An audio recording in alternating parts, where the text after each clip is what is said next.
extra time. You're probably in the most competitive part of the team in terms of getting a bowling spot right now, aren't you? Yeah, that's right. I mean, competition for bowling spots is high. There's a lot of people that could easily walk into this team. I think we've seen throughout that last series that pretty much every player that came in put the hand up, particularly with the ball at some point. So, obviously, I hope that I've done enough to keep my spot this week. But we'll see what the coach and the captain decide to go with. What did it do for spirit and belief amongst all of you that you came from a test down to then win a series to go into a series? Yeah, I think that's we've done that quite a lot in the past. I think we'd rather win the first test, that is for sure. But yeah, it does show good character. It shows, I suppose, that we've got the grit within the dressing room to come from behind. But as I said there, I think we'd like to start series a little bit better. We'd like to get our foot in the door, so to speak, and start the series a little bit better and not have to come from behind. In a 3-match series, you probably want to, in particular, get that first win under your belt early, just to give you a bit of breathing space, I suppose. But we'd like to start the series a bit better than we did the last one, and hopefully put in a strong performance this week. It was so competitive. It was a great watch. But is it a step up against Pakistan? Well, I don't know really. I think whatever team comes over, they're always going to be competitive. Pakistan are always a competitive team. They've got good experience, some exciting young players, as they always do, some exciting fast bowlers as well. So we know that they're going to be a tough challenge, and we've played them enough now, in particular in our home conditions, that they're always a challenge and always competitive. So whether I can say they'll be tougher work than the West Indies, I think that's probably the right way to look at it. But we always look at any opposition and think they're going to be hard work, and we know we're going to have to be at our best. We'll do our homework as best as we can, analyse as much as we can, and then try and go out and do the business. I just wonder, when you talk about making a better start to a series, whether it's an advantage that you've played a series and they played Test cricket last time back in February. Yeah, potentially. I think we certainly felt at the beginning of the West Indies series that we were probably a little bit underprepared from a match point of view. You can do as much as you can in prep, in the nets and in practice, but nothing really gives you that time in the middle and that match sharpness. So hopefully having had that series will stand us in good stead. But as I said, the Pakistan team are a dangerous team, and we'll have to be on the money from ball one. I watched the Edge documentary last night. I don't know if you've seen it, but firstly, what did you make of it? And also, obviously, I think as England fans, we all dream of England going back to number one in the rankings. What does this team have to do? What's the process for an England team to eventually and finally get back to number one in the rankings? Well, the obvious thing is obviously you need to win cricket matches and you need to win Test series, but it's how you do it, which is the magic key, I suppose. I think the way that team in particular went about their business was obviously batting long periods of time, putting big scores on the board, and then being able to bowl teams out twice. And I think that's the route that Chris Silverwood and Joe Root are trying to, I suppose, bed into this team and try and ingrain it in what we do, is the fact that we try and bat big, try and get big scores on the board, get past 400 as much as possible. And we know when we've been in that position, scoreboard pressure and can be tricky. So I think being able to put big runs on the board, bat long periods of time, and then obviously having a bowling attack that can come in and take 20 wickets more often than not is how you win games of cricket. And that's certainly what the team of 2010 onwards, was it, did for a long period of time, and that's why they were so successful.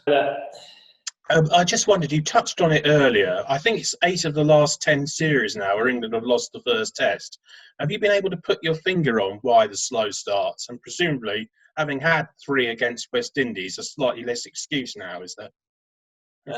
Yeah, I suppose so. I mean, we don't see ourselves as having an excuse at all, really. I think it's just a matter of the way it's worked. I'd love to be able to put my finger on it, and I'm sure the management and the team would as well. But I almost think, it's getting to a stage where it's not coincidence, but it is just a coincidence that we keep losing that first test match. But we want to put that right. Obviously, this is new series, and we want to make sure that's right.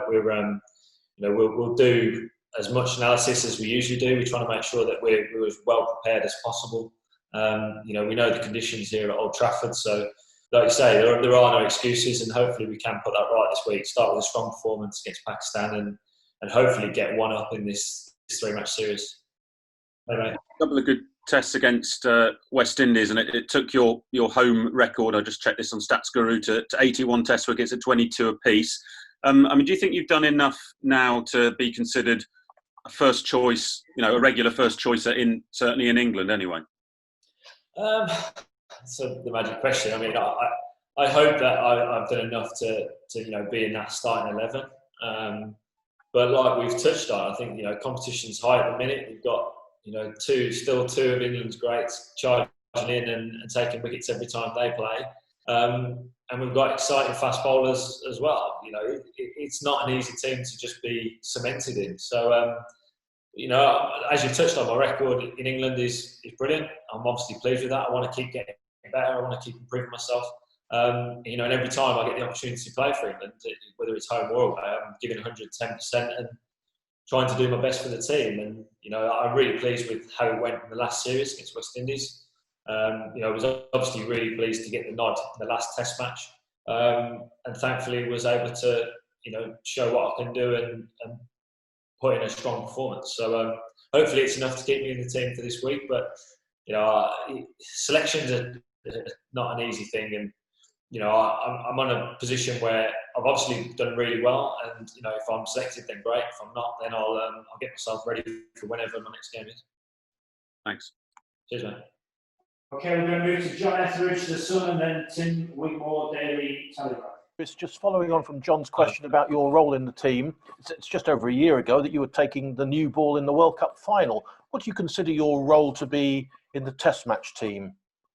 I suppose it depends on the makeup of the team and the attack, really. I suppose in the first Test match that I played, the second Test match against the West Indies, I was picked to take the new ball along with Stuart.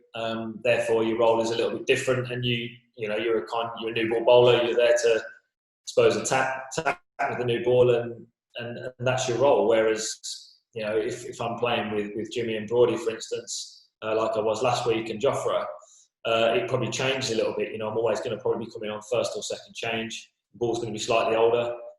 But actually, that also doesn't necessarily always bother me too much, because generally the lacquer's off the ball and it might move a little bit more in the air. So, my role changes from game to game, I suppose, sometimes. But, nothing really changes. You're still trying to hit top of off as much as possible, make the batsman play. And hopefully you get your rewards that way. Nobby, since 2010 that England have had a Test series victory, beat Pakistan. Is that something that you've talked about as a group, and have you got any sort of theories on why that is? No, it's not something we've spoken about. It's obviously something we would like to put right in this series. I think we want to win every series we can. In particular at home. I think that's where I suppose you're expected to win in your home conditions. So it's hard to put a finger on why we haven't done that. I remember being a part of the 2016 series, and felt like we missed an opportunity there to win that series. I think I think that just shows how competitive Pakistan can be. Anywhere in the world, they always put up a good fight, and we're going to have a good series on our hands here. But hopefully we can be up to the challenge and come out on top. I mean, you talked about two of the all-time greats in Broad and Anderson. Obviously, when Broad gets 500 as well, he gets a lot of attention. Jofra, he gets a lot of attention anyway, and I suppose particularly the last game, having missed the previous match, you sometimes kind of float a bit under the radar.